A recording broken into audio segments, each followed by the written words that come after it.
Sports. The top two teams in the Western Buckeye League had an interesting connection last year. Both teams were under first-year head coaches who also had first-year successes as well.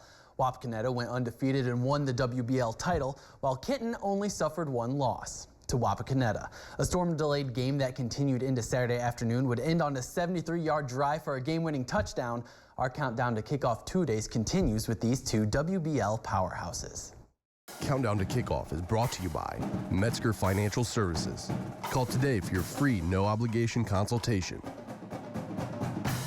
Go! Go! As for now, the Indians have the upper hand in the Western Buckeye League. After Doug Fry left for St. Mary's, Travis Moyer stepped in and did what he does best: win.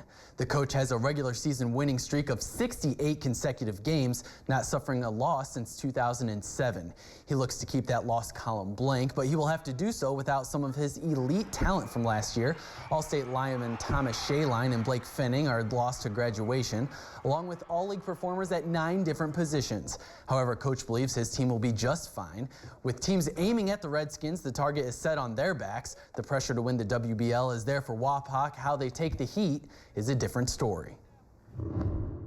We know we've got a target on our back, and that's okay as long as we work hard and we prepare each and every week. We have what a lot of people want in terms of a league championship, and I know from past history that it's a lot tougher to stay on top of that mountain than it is to climb that mountain, and so we're gonna have to work extremely hard and understand it's not gonna be easy. We prepare for it. That's what we hear every day, and that's what we got to do, and it's the truth. We just got to get used to it. It makes you want to work harder to achieve that goal. Right behind Wapak in the Western Buckeye League standings last fall were the Kenton Wildcats. Under longtime assistant and first-year head coach Brent Fackler, Kenton claimed their third regional title in 4 years. But this fall, the Wildcats are working on filling in the holes on both sides of the ball.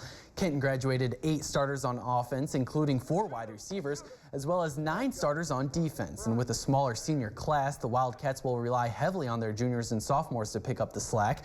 The good news is junior quarterback Trent Heights will take some of the burden off his teammates by putting up big offensive numbers this fall. Heights threw for more than 4,000 plus yards in the first year as the field general for Kenton.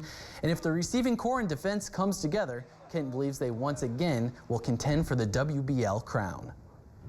We did really well in the 7-on-7s this year. I saw a lot of development from the wide receivers. They're doing phenomenal, and our defense, like always, is going to be great. The tradition is always the key. We just got to do what we do, and that's improve. We've lost a lot of great players, and I think our kids are up for the challenge. There's some guys there that were waiting in the wings, and they're ready to step forward. It's their turn. I think we're also getting, some guys coming up from that sophomore class that are going to help us, as well as our junior classes. We're going to be on defense. We'll be probably junior led. It's going to take us a little time here in the preseason to get ready, but once we do, we expect nothing but good things. Our countdown to kickoff series continues tomorrow with a pair of Northwest Conference rivals. Tune in at 6 and 11 p.m. as we preview Ada and Columbus Grove. From the gridiron to the tennis courts, Ada and Lehman Catholic opened their respective seasons together in Sydney. First singles, Ada's Mackenzie Will sends one in the corner and out of reach. Wills wins 6-0, 6-1. Second singles, Meredith Marshall uses a touch shot. Her opponent can't get to it in time. Marshall later wins 6-2, 6-4. And in first doubles, Libby Milks is serving for the Lady Bulldogs. She dials up an ace for Ada. Shortly after, her partner in crime, Olivia Gonder, is up on the net and pokes it over for another score. Gonder and Milks win 6-4, 6-0. Ada wins their season opener 5-0. In Akron, the third round of the Bridgestone Invitational is in the books. Jim Furyk entered today on top of the leaderboard, but he is no longer alone. Justin Rose shot 7 under par today to share a tie for first with Furyk. Steve Bowditch also shot 7 under to jump into tie for 4th. We'll have highlights for you tonight at 11 here on Your News Now Sports.